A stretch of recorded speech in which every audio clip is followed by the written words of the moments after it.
What is up, everyone? Creatures of Darkness coming at you today. And today we have to talk about a classic, Kolchak the Night Stalker. Now, my dad got me into this TV show, and my dad passed away last year. So I thought that I would kind of honor him by doing this TV show, a TV show we both enjoyed.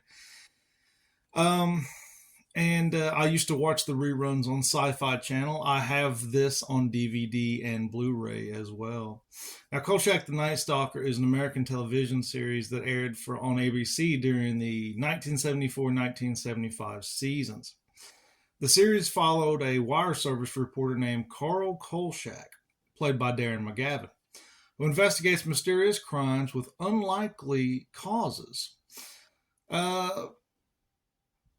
Those causes usually involve supernatural elements to them.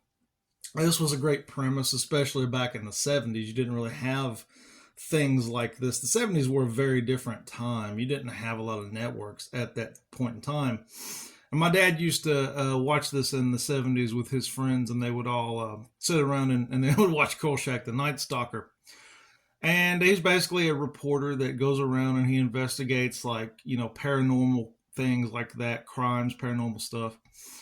And they actually made two TV movies about this. Now, the character actually originated in something called the Kolchak Papers, which was a novel written by Jeff Rice. Now, in the novel and the film, a Las Vegas newspaper reporter tracks down and defeats a serial killer who actually turns out to be a real-life vampire.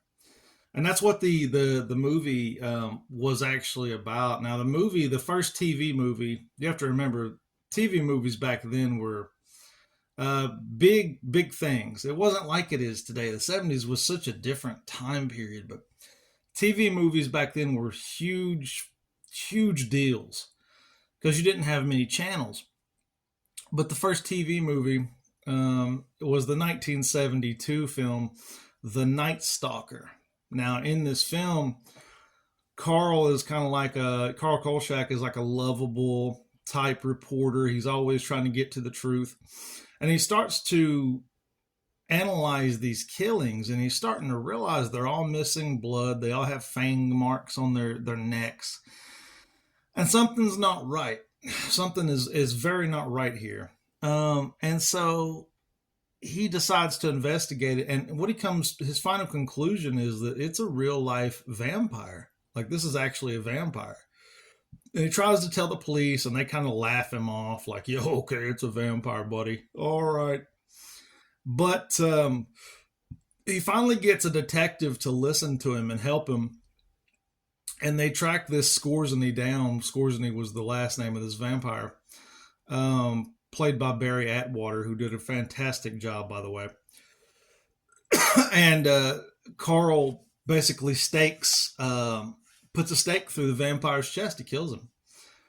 And the police try to hold him on murder, but then they realize that when the autopsy was done, the body was over like 200 years old or something like that. So they wound up telling Carl that they're going to kick him out of Las Vegas, and he's never allowed back there, or he'll be arrested on sight. And also, he was dating this girl in the movie, and they kicked her out of town too. And unfortunately, he was never able to find her again.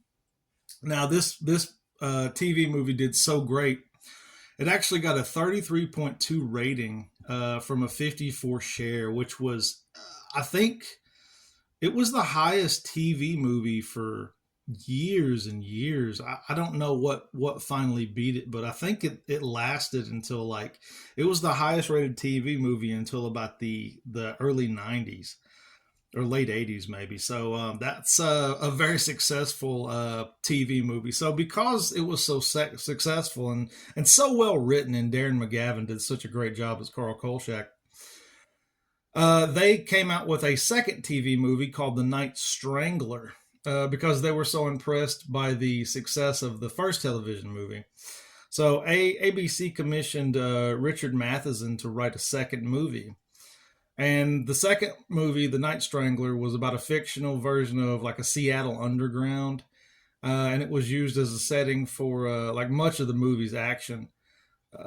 Richard Anderson played the villain, which the villain's name in the movie was Dr. Richard Malcolm.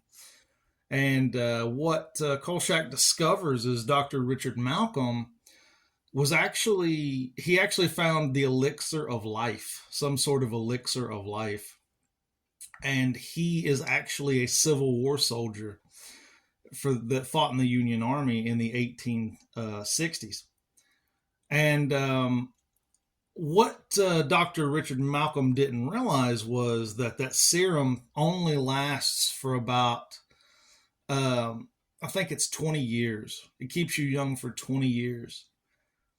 He didn't realize that. He thought it was forever. And he gave it to his entire family, and his entire family died. And so every 20 years, or I think it's every 20 years, he goes out and he gets blood from 7 young women, and he drinks it, and that's how he keeps his life. But his family's dead because he didn't know that when he made the elixir. He thought it would last forever, but it only kept you young for 20 years. So Carl Kolchak figures all this out. He tracks him down, and he winds up destroying Dr. Malcolm's elixir. And Dr. Malcolm gets really pissed off, and he screams, "Why?" And Darren McGavin gives this great performance where he just kind of looks at him and shrugs. Like, you could tell he just did it because it was the right thing to do. He couldn't have this monster preying on young women every 20 years. And the police come busting in the underground of Seattle, and Dr. Malcolm pretty much knows that the jig is up, and he starts feeling his real age. He starts aging rapidly, and he just jumps out the window and dies. So that was a pretty good movie as well. These movies were so successful that they decided to do a TV series. And the TV series, I have both the movies on DVD, and I have the TV series on DVD and Blu-ray. The TV series was great. It was just so much. It's just classic television. Carl Kolchak goes against aliens, vampires, werewolves. He even goes against the devil himself. He goes against Jack the Ripper. Just anything you could possibly imagine. Just that's horrible. And he goes against the witch. He goes against a headless motorcycle, like demon. So anything you could imagine that's like paranormal or supernatural. Carl Kolchak goes against it and defeats it. And so the series only had 20 episodes. And they're about roughly an hour long. Every episode's about an hour long, but they're well worth the watch. I still go back and watch them. They look beautiful on Blu-ray. The way they were shot on film just looks absolutely beautiful on Blu-ray, and I'm really impressed with it. And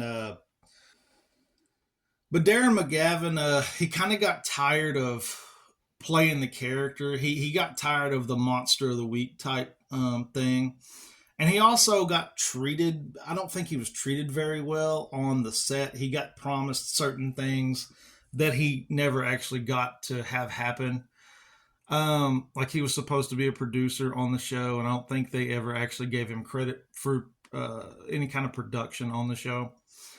But great series, great movies, and it really couldn't have been played better by anyone else than Darren McGavin.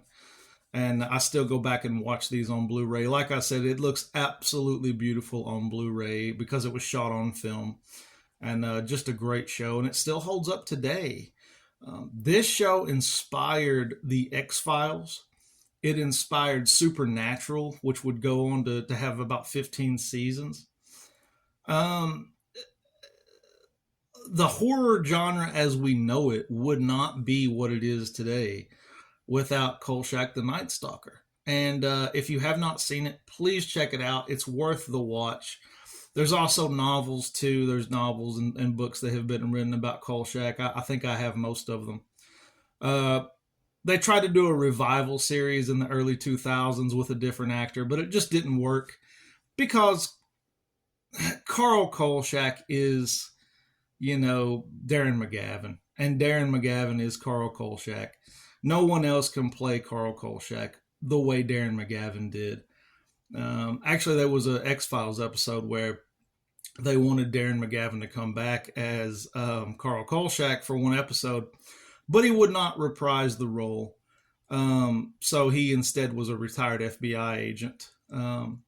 But great series, and I really hate that Darren McGavin had such a bad time in the series and playing the character. But I do know Darren McGavin was very proud of the first movie, and he really did like the character. But I think he just had a bad time with the people that he was working with at the time, and that's unfortunate because this is an absolutely amazing series, and I would recommend it to anybody to watch and check out if you've never seen it before. All right, everybody, this has been my video for today. I hope y'all have an amazing day. I love all you guys, and I'll see you in the next one. Peace.